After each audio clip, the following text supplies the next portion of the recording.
पहला क्वेश्चन आपके सामने ये रहा। पहले क्वेश्चन को पढ़िए और देखिए इसका आंसर क्या होने वाला है। पहले क्वेश्चन को पढ़िए और मुझे बताइए इसका आंसर क्या होने वाला है, आपके अकॉर्डिंग इसका आंसर क्या होगा। ठीक है, मैं आप सभी के बिल्कुल कमेंट देख पा रहा हूं। आप लोग सबसे पहले मुझे फटाफट हमारे पहले क्वेश्चन का आंसर दें। और कमेंट में आप सभी के देख रहा हूं, बहुत सारे लोग जुड़ चुके हैं धीरे धीरे। आज पहली क्लास है तो धीरे धीरे लोगों को पता चलेगा, धीरे धीरे लोग जुड़ेंगे। That's also perfect task. तो आइए भाई फटाफट से आंसर करिए, आप आंसर करिए, देन मैं यहां से हटूं। आंसर की बारी है। हर्ष भाई प्रणाम, अंशिका सिंह हेलो, राज हेलो, आयुष सिंह चौहान प्रणाम। चलो भैया आंसर देखो, अगर मैं आपसे बहुत ज्यादा समय लेने लगा ना तो फिर वो टाइम किल होगा आपका, और पर्पस मेरा ये है कि मैं बहुत ज्यादा समय आपका बर्बाद ना करूं। तो क्लास की शुरुआत हम लोग कर रहे हैं अपने पहले क्वेश्चन से, और पहला क्वेश्चन मुझे लग रहा है हर बच्चे के लिए बड़ा इजी हो गया होगा, क्योंकि क्वेश्चन में लिखा है कि torrential rains and winds of up to 170 kilometre per hour swept away roads, homes and bridges and knocking down power and communication lines।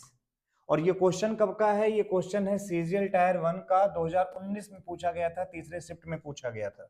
तो जल्दी से मुझे बता दो, क्योंकि यहां मैं बताने वाला हूं एक बड़ी शानदार ट्रिक, तो नहीं कहेंगे, कॉन्सेप्ट कहेंगे, क्योंकि मेरा मानना है कि इंग्लिश एक लैंग्वेज है और वहां पे हमारे ये कॉन्सेप्ट काम करते हैं। तो मैं अपने कॉन्सेप्ट के बारे में बात करने चल रहा हूं, तो फटाफट से आ जाओ, मुझे बताओ यहां पर क्या गलती है, क्या गलती है इस बढ़िया सेंटेंस में। तो देखो मेरे भाई, एक चीज सेंटेंस में देखो कि ये कब की बात कर रहा है, ये बात कब की कर रहा है, ये बात क्या प्रेजेंट की कर रहा है या बात ये पास्ट की कर रहा है। तो अगर आप ध्यान से देखोगे ना तो ये जो लिखा हुआ है स्वेप्ट अवे, ये स्वेप्ट वर्ब की सेकेंड फॉर्म है, और हमें पता चल गया ना कि ये बात कब की हो रही है, पास्ट की, और एंड से जोड़ा गया है। ठीक है, आपको मैं एक छोटी सी चीज बता दूं, हमेशा याद रखिएगा कि एंड जब भी आएगा, एंड जब भी आएगा, अच्छा एंड से ध्यान से देखोगे, होम्स को जोड़ा गया, ब्रिजेस को जोड़ा गया है, और कहां एंड आया है, आप एंड से देखोगे रेन्स को जोड़ा गया है, विंड्स को जोड़ा गया है। अब ये नहीं समझ में आ रहा है ये वाला एंड किसको जोड़ने का काम कर रहा है, क्वेश्चन मार्क यहां दिमाग में लगा लेना। थोड़ी समय के लिए सीख लो, समझ लो, तहजीब समझ लो किस तरीके से क्वेश्चन को सॉल्व किया जाता है। भाई यहां लिखा हुआ है पार और यहां लिखा हुआ कम्युनिकेशन, यहां भी एंड जोड़ रहा है दो चीजों को, ये कम्युनिकेशन लाइंस को और ये पार को जोड़ रहा है, लेकिन समझ नहीं आ रहा यहां एंड किसको जोड़ रहा है। अच्छा एक चीज हम अगर कॉन्सेप्चुअली सीखना चाहें तो एक चीज हम बहुत बेहतर ढंग से सीख पा रहे हैं। क्या सीख पा रहे हैं?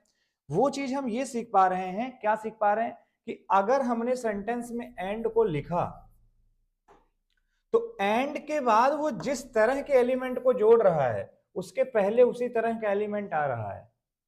अब इस बात को जो तुमने घुमा के सीखा, मैं कुछ सीधी तरीके से बता रहा हूं कि अगर हम एंड के बाद कोई नाउन यूज कर रहे हैं या कोई प्रोनाउन यूज कर रहे हैं तो एंड के पहले भी हम नाउन या प्रोनाउन ही यूज कर रहे होंगे, और अगर इस एंड के बाद हम वर्ब की सेकंड फॉर्म यूज करेंगे तो एंड के पहले भी हम कहीं ना कहीं कौन सी फॉर्म यूज कर रहे होंगे, हम एंड के पहले भी सेकंड फॉर्म यूज कर रहे होंगे। इसका सीधा सीधा मतलब ये है, हम ये नहीं कह रहे हैं कि इसके अकॉर्डिंग आप इसको गाइड कर दो, हम ये कह रहे हैं कि एंड हमेशा इक्वल रैंक को जोड़ता है। वो आईएनजी फॉर्म को आईएनजी फॉर्म से जोड़ेगा, सेकंड फॉर्म को सेकंड फॉर्म से जोड़ेगा, थर्ड फॉर्म को थर्ड फॉर्म से जोड़ेगा। मेरी बात समझ पा रहे हो? तो एंड हमेशा इक्वल रैंक को जोड़ता है, और एंड अगर हमेशा इक्वल रैंक को जोड़ता है तो भाई एक बात ये बताना, इस सेंटेंस में देखने को क्या मिला, ये रेंज था, ये विंस था, ध्यान से देखो दोनों प्लूरल इक्वल रैंक जोड़ रहा है, यहां भी देखो इक्वल रैंक जोड़ रही है, यहां एंड के बाद वर्ब रखी गई है, और अगर यहां एंड के बाद एक वर्ब रखी हुई है तो एक छोटा सा कॉन्सेप्ट आपके दिमाग में आना चाहिए कि भाई वो किस वर्ब को टारगेट कर रहा है फिर, और वो वर्ब हमारे सामने ये लिखी हुई सेकंड फॉर्म, और अगर यहां स्वेप्ट वर्ब की सेकंड फॉर्म है तो ये कहने में बिल्कुल भी मत हिचकना कि यहां भी सेकंड फॉर्म आएगी, और ये जहां नॉकिंग डाउन लिखा हुआ है वहां नॉक्ड डाउन होना चाहिए, तो आंसर आपका बी जो होगा सही हो जाएगा, क्योंकि नॉकिंग यहां पे गलत लिखा हुआ है, इसकी जगह आपको नॉक्ड करना पड़ेगा। तो this is the answer for that particular question. You know, आप हो सकता है रूल रट लो कि सर पास्ट की बात हो रही है, बच्चे रिलेट करना सीखो कि एंड अगर वर्ब को जोड़ रहा है तो क्या कोई आईएनजी फॉर्म वाली वर्ब है जिसको जोड़ रहा है? नहीं, एंड जिस वर्ब को जोड़ रहा है वो तो सेकंड फॉर्म वाली है, तो फिर इसे भी सेकंड फॉर्म वाला बनाना पड़ेगा। ये है कॉन्सेप्ट ऑफ एंड। तो कॉन्सेप्ट ऑफ एंड क्या कहता है दोस्त? कॉन्सेप्ट ऑफ एंड ये कहता है कि एंड हमेशा इक्वल रैंक को जोड़ता है बच्चे। और एंड आप ध्यान से देखो ना कि नाउन से नाउन को जोड़ रहा है, प्रोनाउन को जोड़ रहा है, एडजेक्टिव से एडजेक्टिव्स को जोड़ रहा है, पार्टिसिपल से पार्टिसिपल को जोड़ रहा है, first form to first form जोड़ेगा।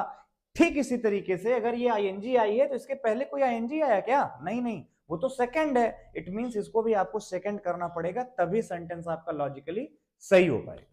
ये रहा आपके पहले क्वेश्चन का आंसर। अब चलते हैं हम लोग फटाफट से दूसरे क्वेश्चन की तरफ। हमारा दूसरा क्वेश्चन क्या कहता है? दूसरा क्वेश्चन देखिए फटाफट से, और दूसरे क्वेश्चन की तरफ मुझे बताइए कि दूसरे क्वेश्चन का आंसर क्या होने वाला है।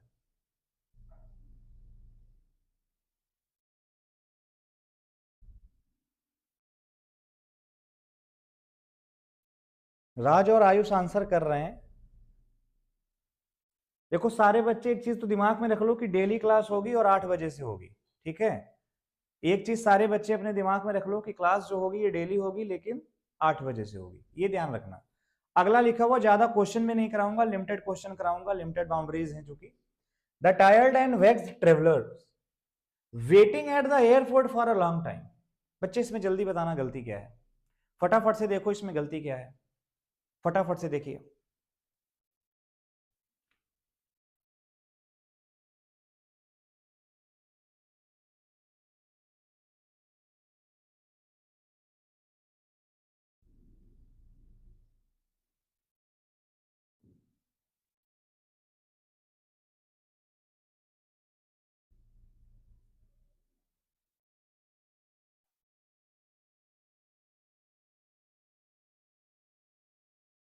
जल्दी बताएं बेटा। ये लो आंसर आना शुरू हो गया। आयुष कह रहे हैं आर वेटिंग होगा। मुझे लग रहा है कि आयुष जी को अभी अगर सामने होते तो इनको मैं एक पंच देता बहुत तेजी वाला। ये कह रहे हैं आर वेटिंग होगा। और कोई बच्चा क्या होगा? देखो एक छोटी सी बात मैं आप सभी को बता दूं, इसको दिमाग में किसी अच्छी जगह पे सेव कर लेना, और डायरी हो तो डायरी लेकर के लिख भी लेना।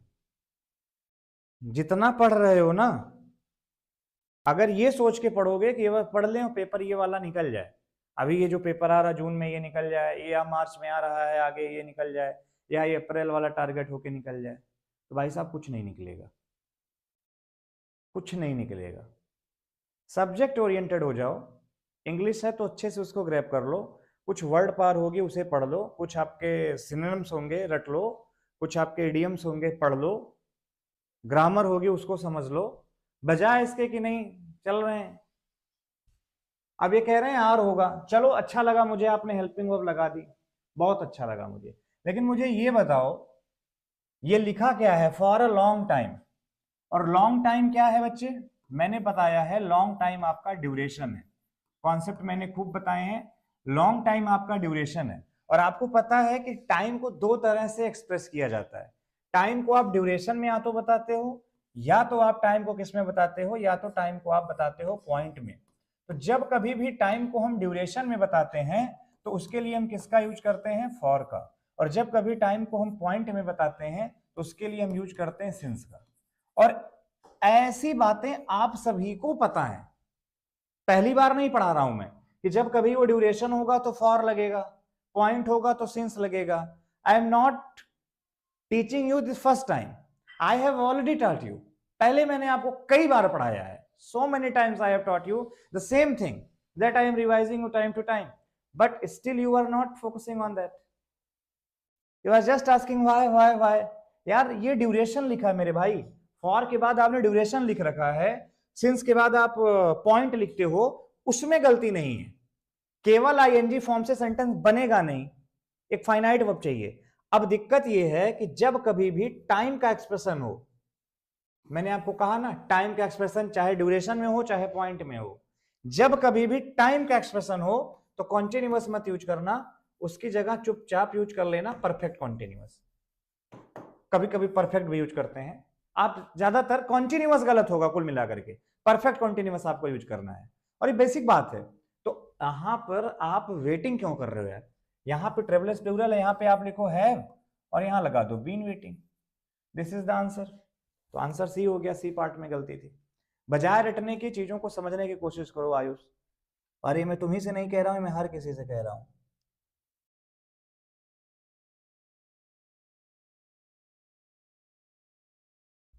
ठीक है,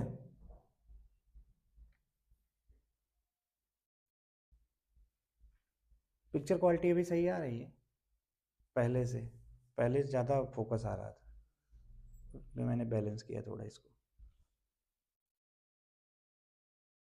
चलो, आज यूट्यूब की हालत ऐसी है ना बच्चों, कि ये जो बच्चे होते हैं ना यूट्यूबिया, ये होते हैं 2 मिनट वाले मैगी बॉय।